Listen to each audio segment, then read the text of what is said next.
വണ്ണിനെക്കാട്ടും നല്ലതാണ്. ടൂവിൻ്റെ അത്ര വന്നില്ല ഫസ്റ്റ് ഹാഫ്.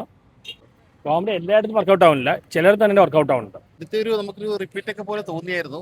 ആദ്യത്തെ ഒരു അരമണിക്കൂർ അത് കഴിഞ്ഞ് പിന്നെ പയ്യെ ശരിയായി കേട്ടോ. എന്ന് വെച്ചാൽ പഴയ കാലമൊക്കെ വന്നപ്പോഴത്തേക്കും തമാശക്ക് ഏറ്റു, പഴയ പോലെ ഒന്നുമല്ല, തമാശക്ക് ഏറ്റു വരുന്നുണ്ട്.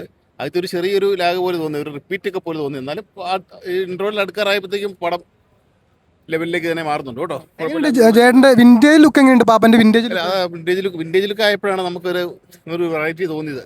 ആദ്യത്തെ ചെറിയൊരു റിപ്പീറ്റ് ഒക്കെ പോലെ തോന്നി. പക്ഷെ അതാ വിന്റേജ് വന്നപ്പോഴത്തേക്കും സംഗതി കളി മാറി നന്നായിട്ട് തന്നെ വരുന്നുണ്ട് കേട്ടോ. പടം നന്നായിട്ട് വരുന്നുണ്ട്. ആടും വടംവലിയൊക്കെ പടത്തിൽ വരുന്നുണ്ടോ? ഇല്ല, അത് ഒന്നും കണ്ടിട്ടില്ല. ഇവരാ വിന്റേജ് ആണ് കൂടുതൽ ഉദ്ദേശിച്ചേക്കുന്നത് കേട്ടോ. കുഴപ്പമില്ല, നന്നായിട്ടുണ്ട്. എല്ലാവരും കഥാപാത്രങ്ങളൊക്കെ നന്നായിട്ടുണ്ട് വിന്റേജില് കേട്ടോ. ശരിയായി വരുന്നുണ്ട്. എന്തെങ്കിലും മാറ്റം വന്നിട്ടുണ്ടോ? അതാ പറഞ്ഞേ, ഒരു കുഴപ്പമില്ലാതെ വന്നിട്ടുണ്ട് കേട്ടോ. ആട് ഫസ്റ്റ് സെക്കൻഡിനെ പോലെ അല്ല, എന്തായാലും 3ലേക്ക് കിടക്കുമ്പോൾ കുറച്ചും കൂടെ ഇൻട്രസ്റ്റിംഗ് ആയിട്ടുള്ള മേക്കിംഗ് രീതിയുണ്ട്. നല്ല BGM ഉണ്ട്. പടം ധർമ്മജൻ പൊളിയാണ്. പിന്നെ വിനായകൻ ലൈനിലേക്ക് പടം വരുമ്പോഴത്തേക്ക് ഒരു റേഞ്ച് മാറുന്നുണ്ട്. ഒരു മലയാളം നല്ലൊരു പാൻഡിയൻ പോലെ നമുക്ക് ഫീല് വരുന്നുണ്ട്. എന്തായാലും ഒരു മണ്ടന്മാരായിട്ടുള്ള കുറച്ച് രാജാക്കന്മാരൊക്കെ പടമാണെന്നാണ് എനിക്ക് തോന്നുന്നത്. അങ്ങനെ പോകുന്നതാണ്. ആട് ഫസ്റ്റും സെക്കൻഡിനെ പോലെ അല്ല, കുറച്ചും കൂടെ ബെറ്റർ ആയിട്ട് വന്നിട്ടുണ്ട്. എന്തായാലും സെക്കൻഡ് ഹാഫിലേക്ക് കിടക്കുമ്പോഴായിരിക്കും പടം കുറച്ചും കൂടെ നമുക്ക് പ്രേക്ഷകനിലേക്ക് എത്തുമെന്നാണ് എനിക്ക് തോന്നുന്നത്. പാപ്പൻ കുഴപ്പമില്ല. പാപ്പൻ ആ പഴയ മൂഡ് തന്നെയാണ്. ഫസ്റ്റ് സെക്കൻഡ്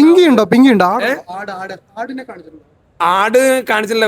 ഞാൻ പറഞ്ഞില്ലേ, പുള്ളിയുടെ രാജഭരണത്തിൽ വന്നിട്ടുണ്ട്. പുള്ളി ഇരിക്കുന്ന ചെയറിലേക്ക് ആ ആടിനെ പ്ലേസ് ചെയ്തിട്ടുണ്ട്. പടം നല്ലതാണ്, ഇരിക്കാനെല്ലാം. ആട് വണ്ണിനെക്കാട്ടും നല്ലതാണ്. ടൂവിൻ്റെ അത്ര വന്നില്ല ഫസ്റ്റ് ഹാഫ്. ഷർബത്ത് ഷമീർ തകർത്തുണ്ട്. പാപ്പൻ പഴയ പോലെ തന്നെ, വലിയ വ്യത്യാസമൊന്നുമില്ല. കുറച്ച് ഫാൻറ്റസിയിലുണ്ട്, പക്ഷേ ഇടയ്ക്കൊക്കെ കുറച്ച് കല്ലുകടികൾ തോന്നി. എന്നാലും കോമഡിയിലുണ്ട്. പടം കണ്ടിരിക്കാം. ചരിത്രവും ടൈം ട്രാവലിങ്ങും ഫാൻറ്റസിയും നന്നായിട്ട് പോയിട്ടുണ്ട്. പക്ഷെ ഇടയ്ക്കൊക്കെ ചെറിയൊരു ലാഗ് പോലെ തോന്നി. പടം കണ്ടിരിക്കാം. പ്രൊഡ്യൂസറെ മുതലാക്കി കാശ് കിട്ടും. കോമഡി എല്ലായിടത്തും വർക്കൗട്ട് ആവുന്നില്ല, ചിലർ തന്നെ വർക്കൗട്ട് ആവുന്നുണ്ട്. ഇന്ദ്രൻസ് കോമഡിയെക്കാളും നല്ല സീരിയസ് തന്നെയാണ്. പിന്നെ ഷൈജി കുറുപ്പ് തന്നെ ചെയ്തിട്ടുണ്ട്, ധർമ്മജൻ തന്നെ ചെയ്തിട്ടുണ്ട്. ആട് ടൂടെ അത്രയും വരില്ല, പക്ഷെ ഫസ്റ്റിനെക്കാട്ടും നല്ലതാണ്. കണ്ടിരിക്കാം. ഇനി സെക്കൻഡ് ഹാഫ് കണ്ടു പറയാം. പ്രൊഡ്യൂസറിനെ എന്തായാലും മുതലാക്കി കാശ് കിട്ടും, കുഴപ്പമില്ല. എത്ര കോടി പറയാൻ പറ്റില്ല. പ്രൊഡ്യൂസറിന് മുതലാക്കി കാശ് കിട്ടും. ഭയങ്കര അത്ര ഹൈപ്പ് കൊടുക്കേണ്ട ആവശ്യമില്ല.